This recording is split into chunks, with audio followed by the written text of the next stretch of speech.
गेले 6 वर्ष झाली रिंगरूटच्या मोठागाव टू एपीएमसी मार्केट या रिंगरूटचं काम सुरू आहे आणि या जमीन अधिग्रहण महापालिकेकडनं सुरू होतं. आज त्याची सुनावणी लागली होती आणि आम्ही आज सगळे शेतकरी इथे जमलो होतो. शेतकऱ्यांना योग्य मोबदला मिळावा, कॅश कॉम्पन्सेशन मिळावं, रोख स्वरूपात मोबदला मिळावा याच्यासाठी आमची ठाम मागणी आहे. ती मागणी आज आम्ही प्रशासनाकडे मांडलेली आहे.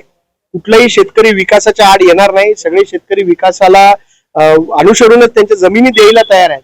पण आमच्या जर जमिनी कवडीमोल भावाने महापालिका घेणार असेल आणि आम्हाला योग्य मोबदला देणार नसेल तर शेतकऱ्यांचा या सगळ्या जमीन अधिग्रहणाला विरोध राहील.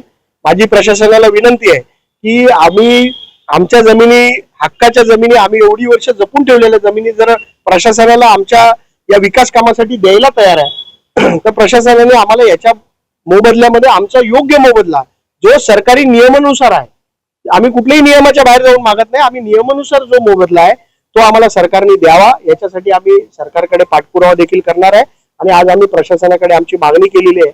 बरेचसे शेतकरी याच्यामध्ये असे आहेत जे 100% भूमिहीन होणार आहेत, ज्यांची एक गुंठही जमीन उरणार नाहीये, त्यांना तर 100% कॅश कॉम्पन्सेशन मिळालं पाहिजे अशी आमची मागणी आहे.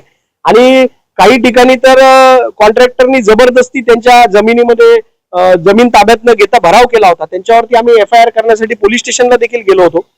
तर ही अशी जबरदस्ती केली तर ह्याच्यातनं मार्ग निघणार नाही अशी प्रशासनाला आमची विनंती आहे. आणि या रिंग रूट झाल्यामुळे कल्याण डोंबिवली महानगरपालिकेमध्ये भरमसाठ विकास होणार आहे आणि ते विकासाचा मोबदला देखील महापालिकेला मिळेल. ते शेतकऱ्यांना योग्य मोबदला मिळावा याच्यासाठी आता आयुक्तांबरोबर एक बैठक तातडीने लावावी अशी आम्ही विनंती केलेली आहे आणि शेतकऱ्यांवरती जोर जबरदस्ती करू नये अशी देखील प्रशासनाला विनंती केली. शेतकऱ्यांची मागणी म्हणजे असं त्यांची जागा जाते, त्यांचं म्हणणं आहे काही शेतकरी भूमीनच होतात, तर त्या बाबतीत त्यांना आम्हाला पैशाचा मोबदला मिळावा अशी त्यांची विनंती आहे. पण पैशाचा मोबदला देण्याबाबत तरतूद नाही आणि महापालिकेची तशी आर्थिक परिस्थिती पण नाहीये. त्यामुळे आम्ही आमचं म्हणणं आहे की आपण डबल TDR आहे जो आम्ही तुम्हाला लगेच देऊ.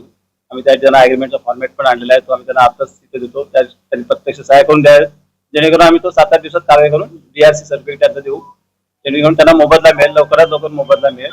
ही आमची भूमिका आहे त्याच्यामध्ये आणि रस्ता आपला विकसित होण्यास मदत होईल. टोटल 20 लोक आहेत.